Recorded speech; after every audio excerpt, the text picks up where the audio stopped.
একটা কুত্তার মতো আমার উপরে ঝাঁপাইয়া পড়া। তারপরে উনি আমার সাথে ওনার খায়েশ মিঠাই নিছে। তার অনেকবার গেছে এই সন্তান পেটে নিয়ে আত্মহত্যা করার জন্য, কিন্তু আমি পারি নাই যে আমার জন্য আরেকটা প্রাণ কেন দিব আমি, এই কারণে পারি না। এখন এরকম লাঞ্ছিত যেন কেউ না হয়। আমি রাস্তায় রাস্তায় ঘুরতেছি পাগলের মতো। ওর ভাই, আমার হাজবেন্ড আর আমার যা আমার জীবনটা শেষ করে দিছে। আমার মৃত্যু ছাড়া কোনো রাস্তায় দেখি না আমি কই যা দাঁড়াবো বাবা মা। সন্তান আপনার গর্বে, এটা আপনার স্বামীর না আপনার বাসুরের? আমার সব মিলিয়ে 22,000 রিয়ালের মতো এরকম ছিল। 22,000 রিয়াল। হ্যাঁ, এরকম মক্কাতে একদম কাবা শরীফের সাইডে বৈশা আমার কাছ থেকে উনি 22,500 রিয়াল টাকা নাই যে আমি ইউরোপে যাবো এই হাজবেন্ডের। এটা কিভাবে বুঝলেন আপনি? কারণ এটার পিওরিটি ডেটটা আমার জানা ছিল, তো মানে আমার হাজবেন্ড আসার আগে আমার পিওরিটি হয়। প্রেগনেন্ট অবস্থায় মানুষের অনেক কিছুই চাহিদা থাকে, অনেক কিছু মনে হয়, কিন্তু আজ পর্যন্ত আমি একটা চকলেটও খাইতে পারিনি আমার সন্তানটা পেটে নিয়ে। আমি যে আমার বাচ্চাটা দুনিয়াতে আসতেছে, আমার এটা মনে চাচ্ছে বা আমি এটা করি, এরকম পরিস্থিতিও আমার নাই। আমি যে আপনাদের এই পর্যন্ত আসছি, আমি আরেকজনের কাছ থেকে 60 টাকা নিয়ে তারপরে এখানে আসছি। কথা হলো, এই গর্বের সন্তান কার? আমার হাজবেন্ডের, আশরাফুল। আশরাফ। এই বোন আমার পাশে যিনি দাঁড়িয়ে আছে, এই বোন 8 মাসের গর্ভবতী আপনি? হ্যাঁ, 7 মাস হচ্ছে, 7 মাস 14 দিন। 7 মাসের আপনি গর্ভবতী। কথা হলো, এই গর্বের সন্তান কার? আমার হাজবেন্ডের, আশরাফুল। আশরাফুল। হ্যাঁ। আচ্ছা, তার বাড়ি কোথায়? গফরগাঁও। আপনারা একটু সাথে থাকবেন, একটু মন খুলে বিষয়টা শুনবেন, দেখবেন, বুঝবেন, কারণ উনি একটা জটিল পেছে পড়ে গেছে, সোজা হিসাব যদি আমি বলি। কারণ ওনাকে আপনাকে কি দর্শন করছে? আমার ভাসুর মাহবুব আলম। বাসুর মাহবুব আলম, কিন্তু গর্বের সন্তান স্বামীর। হ্যাঁ, আমার হাজবেন্ডের। আচ্ছা, আপনার সাথে কি ঘটছে, মানে যদি আমাদেরকে একটু বলেন, কেন আপনার ভাসুর আপনাকে দর্শন করলো? আসলে আমি ওদিকে সর্বপ্রথম হচ্ছে যে আমি প্রবাসী, তো আমি প্রবাসী দীর্ঘদিন ছিলাম। থাকার পর আমার হাজবেন্ডের সাথে আমার পরিচয় হয়, মানে অনলাইনে। হওয়ার পর ওর সাথে বিয়ে হয়, ফ্যামিলি সবাই জানে, সম্মতি নিয়ে বিয়ে হয়। হওয়ার পরে আমি দেশে ব্যাক করি। করার পরে কিছুদিন সংসার বেশ সুন্দরই চলতেছিল বা করতেছিলাম। তো আমার যা কিছুদিনের ভিতরে হচ্ছে যে পরকীয়া করে অন্য লোকের সাথে চলে যায়। কেরা চলে যায়? মানে আমার যা বড় যা, আপনার বাসুরের ওয়াইফ আর কি? হ্যাঁ, আমার বাসুরের ওয়াইফ। উনি পরকীয়া করে চলে যায়। যাওয়ার পরে ওনার যে 3টা সন্তান, একটা সন্তানের 13 বছর, আর একটা মেয়ের 10 বছর, ছেলেটা ছোট ছেলেটার 4 বছর এরকমই হবে। তো ওদের দেখাশোনা করার জন্য আমার ভাসুর আর আমার শাশুড়ি ওনার বাসায় পাঠায় শ্রীপুর মাওনা চৌরাস্তা, ওখানে ভাড়া বাসা, ওখানে পাঠানোর পরে আমি ওনাদের বাচ্চা কাচ্চা বা ওনার দেখাশোনা সবই করি। মানে একটা সংসার যেভাবে করতে হয় আর কি, ওইভাবে আমি সমস্ত কিছু সামলাই রাখার পরে হচ্ছে যে 7-8 রাত্র যাওয়ার পরে, যখন আমার যা ছিল না, তখন উনি তো অন্যজনের সাথেই ছিল। যাওয়ার পরে হচ্ছে হঠাৎ করে রাত্রের আনুমানিক 12:30 একটা এরকমই হবে, আমি বারান্দা ছিল, উনি রুমে থাকতো আর আমরা বারান্দায় থাকতাম। বারান্দায় আবার দরজা নাই, পর্দা ছিল শুধু টানানো। ওনার মেয়ে ছিল আর ওনার ছোট ছেলেটা আমার সাথে ছিল, ঘুমানো অবস্থায় ছিলাম। হঠাৎ করে উনি বাসায় আসে, গেটের চাবি ওনার কাছেই থাকে। আমি আর মানে ঘুমিয়েছিলাম, হঠাৎ করে যে দেখি যে আমার শরীরে হাতের স্পর্শ। তো আমি প্রথমে এটা বুঝতে পারি নাই যে আসলে কি। পরে আমি কই যে বাচ্চা কাচ্চা নি হন, তাকায় দেখি যে উনি। পরে আমি ওনাকে বলতেছি যে আমার বাসুর। হ্যাঁ, নাম বলছেন? মাহবুব আলম। পিতার নাম? পিতার নাম হচ্ছে যে ফালান মিয়া। গ্রাম হচ্ছে ওনাদের বাসটিয়া, গফরগাঁও থানা, জেলা ময়মনসিংহ। এইখানে ভাড়া থাকে? হ্যাঁ, শ্রীপুরে ভাড়া থাকে। আচ্ছা। তে ওই রকম করতেছে। পরে কই ভাই আপনি এখানে কেন? পরে বলতেছে যে তোমার সাথে আমার কিছু কথা আছে। আমি কই আমার সাথে আপনি কিসের কথা আছে? এত রাত্রে আমি আপনার ছোট ভাইয়ের বউ, আমার সাথে আপনার কিসের কথা? পরে বলতেছে যে খাবার টাবার নেই। আমি কই আপনি তো হোটেল থেকে খেয়ে আসেন, তাহলে খাবার তো নাই। এই কথা বলার পরে উনি মানে কেমন যেন চোখ মুখ একদম লাল হয়ে আছে, মানে আর কোনো কথা বলে নাই। কথা না বলাতে বলতেছে যে ঠিক আছে, তোমার ভাবি তো নাই। তো এই কথা বইলে আর কোনো কথাই বলে নাই। উনি আমার এই পাশে যে থাবা দিছে, আমার কামিজটা ছিঁড়ে গেছে। তারপরে এই দিক দিয়ে আমার কামিজটা আমি সব ছিঁড়ে গেছে, সেলোয়ারটা ছিঁড়ে গেছে। মানে জোর পড়বো, মানে যতটুকু সময় মনে হয় 20-25 মিনিট আমার সাথে দস্তাদস্তি হয়েছে, কোনো কিছু হয় নাই। দস্তাদস্তি হওয়ার পরে ওনার মেয়েটা জায়গা গেছে গা। আর ছোট মেয়ের বয়স কত? মেয়ের বয়স 10 বছর 11 বছর হবে এরকম। জায়গা গেছে, মেয়েটা বলতেছে যে কি হয়েছে গেছে, মানে অন্ধকার তো কিছু দেখতে পারে না, ওর বাবা নাকি এরকম বুঝতে পারে নাই। ও আর ওই যে ওর যে ছোট ভাইটা, ছোট 3 বছরের, ওরা সে কান্না করতেছে। কান্না করার পরে হচ্ছে যে আমি লাইট জ্বালামো এরকমও তো উঠা যাইতে পারতেছি না। এক পর্যায়ে আমি আর কোনো কিছু পারি না, ধারালো বটি ছিল, ও বটি নিয়ে আসছে, কয় তোর জব করে ফালামো যদি তুই এখন বেশি চিল্লা ফাল্লা করস।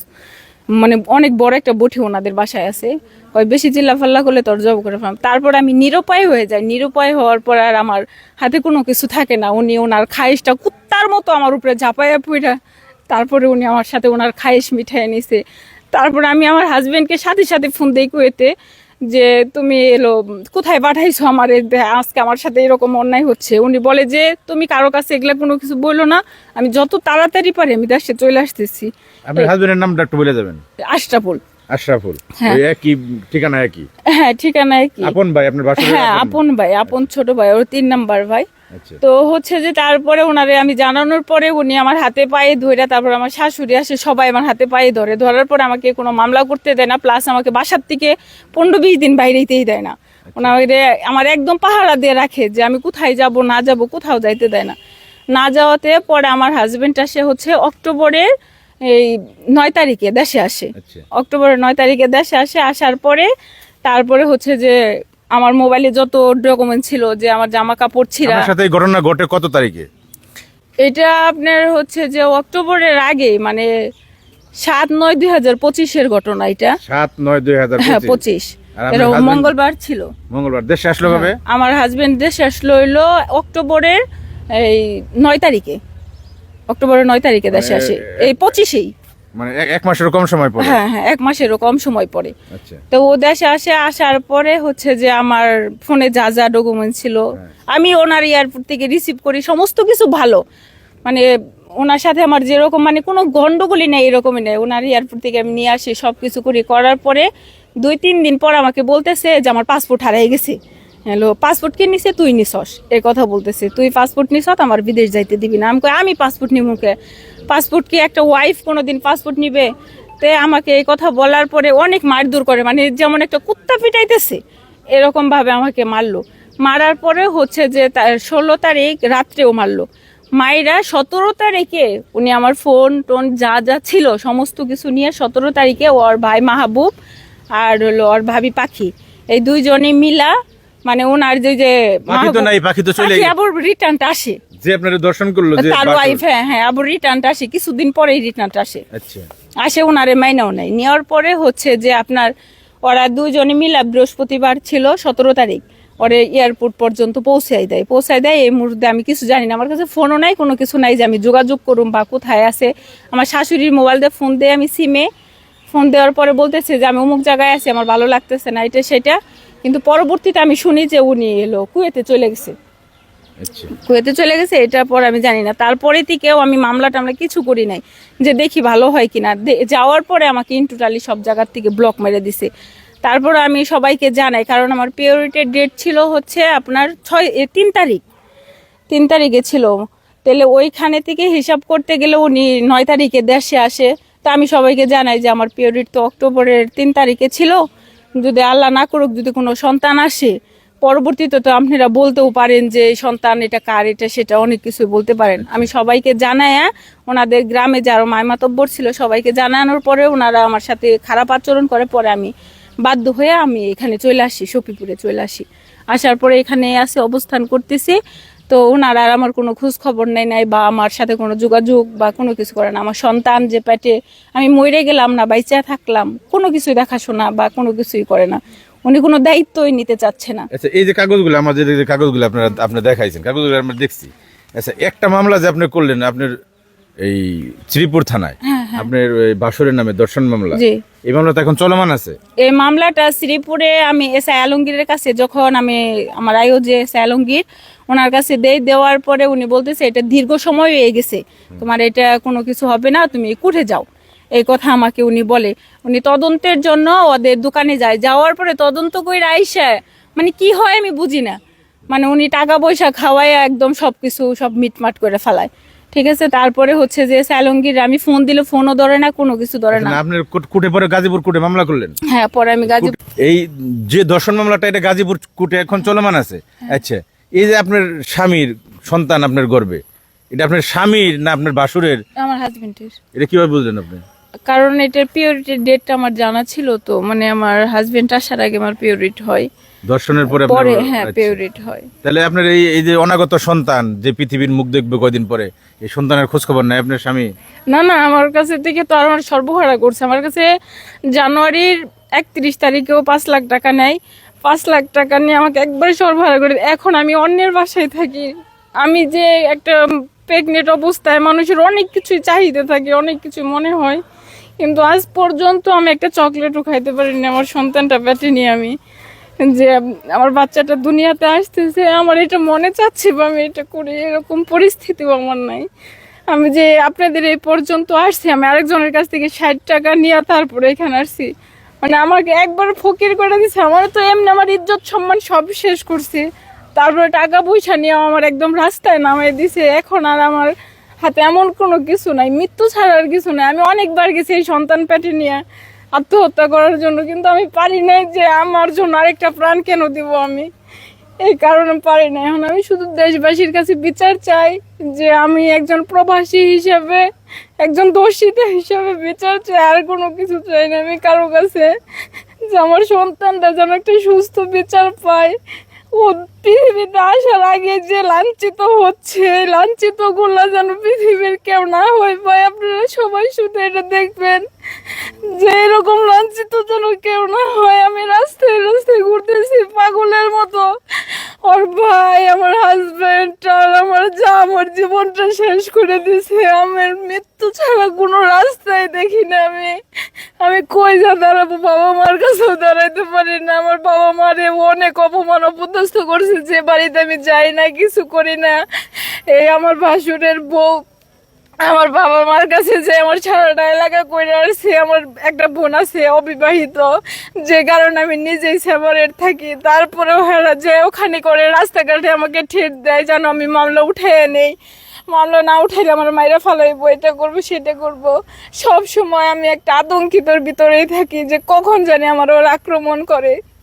একজন গর্ভবতী মা, তিনি কিন্তু একজন মা, তার চোখে যখন পানি পড়ে ভাই, এই পানি বলে দিচ্ছে যে উনির ভিতরের আবেগ কষ্টটা কত বেশি, কতটা গভীর।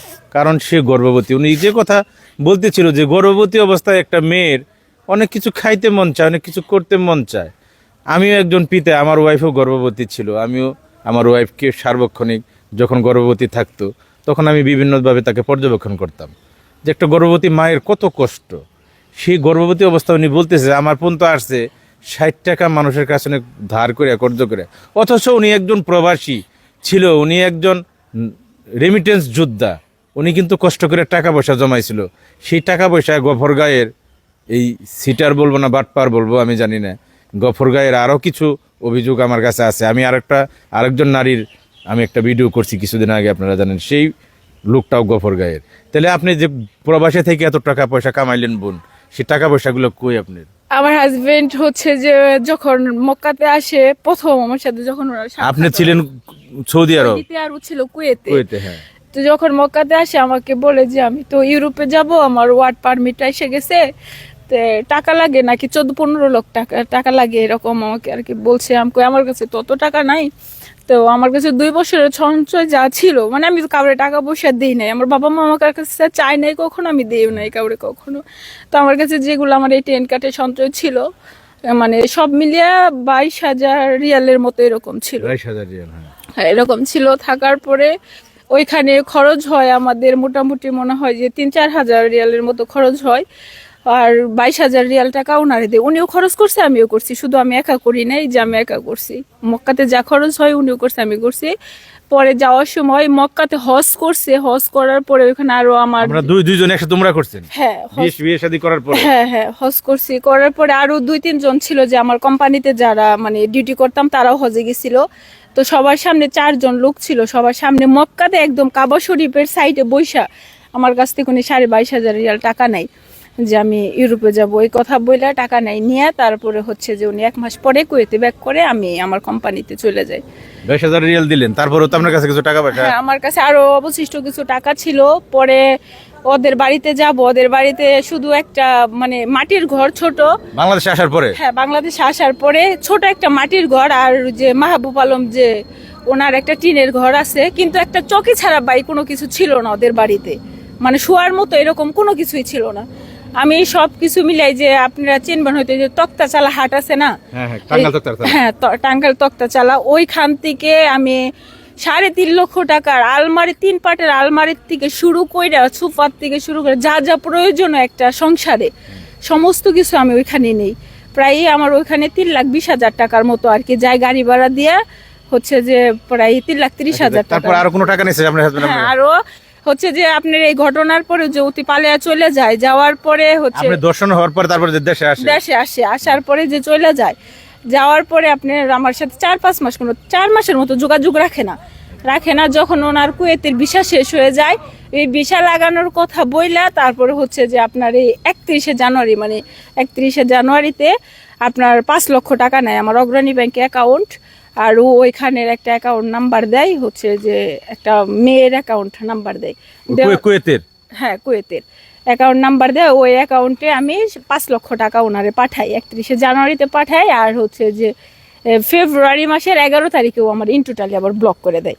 তারপরে থেকে ওর সাথে আর আমার কোনো যোগাযোগ হয় না। মাঝখানে যখন আমি মামলা টামলা করলাম, ওর ভাইয়ের উপর একটু প্রেশার পড়লো, তখন ও আমাকে ব্লক খুইলা শুধু গালাগালি করে, মানে অজস্র ভাষায় গালাগালি করে যে আমি তোরা রাখবো না, মানে আমার বাবা মা তুলে যত বিশ্রী কথা আছে এগুলা বলে। এক পর্যায়ে আমিও ক্ষিপ্ত হয়ে যাই যে তুই আমার এত বড় অন্যায় করছো তো আমার সাথে, তুই কেন আমার গালাগালি করস কেন? পরে বলতেছে যে আমি তোর ডিভোর্স দিয়ে দিব ওই সন্তান হওয়ার পরে, যে কয়দিনে সন্তান তোর পেটে আছে এই কয়দিনে, এখন তো ডিভোর্স চলবো না, পরে হচ্ছে যে সন্তান হইলে আমি তোকে ডিভোর্স দিয়ে দিব। তাহলে কি এটা কি দেশের একটা রীতিনীতি হইলো? আমি টাকা পয়সাও সব শেষ করলাম, নিজের ইজ্জত সম্মানও সব শেষ করলাম, সব কিছু করার পরে এখন আমাকে মানে আবার ডিভোর্স খাতায় নাম লিখতে হবে, বিচারও পাচ্ছি না। তাহলে কি আমরা অসহায় নারীরা কোথায় যাব? এক মৃত্যুবরণ করা ছাড়া কি আমাদের আর কোনো কিছু নাই? পরিশেষে আমি আপনার নামটা জানতে চাই, যে কথাটা আমাদের শুরুতে জানা উচিত ছিল। আমার নাম রুজিনা। পিতার নাম? বিল্লাল খান। গ্রাম হচ্ছে মির্জাপুর থানা, আর হলো গ্রাম পারদিঘি। হ্যাঁ, আর থানা মির্জাপুর, জেলা টাঙ্গাইল। আপনি বর্তমানে গাজীপুর জেলার কালিয়াকৈর উপজেলার সফিপুর এলাকায় ভাড়া থাকি। আমরা এই বিষয়টার আরো কিছু বিস্তারিত আপনাদের জানাবো পরবর্তী পর্বে, আপনারা সাথেই থাকবেন। আমরা ওনার কাগজগুলো একটু পর্যালোচনা করব, মামলার কাগজ যেগুলো আছে। এটা একটা মানবিক দিক, আমি কারো পক্ষে অথবা বিপক্ষে যেতে চাই না, কথা বলতে চাই না, কারণ এটা একটা মানবিক দিক। কারণ উনি একজন নারী, উনি একজন রেমিটেন্স যোদ্ধা, উনি একজন গর্ভবতী মা। বিষয়টা কিন্তু এই কারণেই তার পাশে আমাদের দাঁড়ানো উচিত, কারণ সাধারণ অন্য মহিলার সাথে তাকে আমরা তুলনা করতে চাই না। উনি একটু আলাদা, উনি একটু ভিন্ন।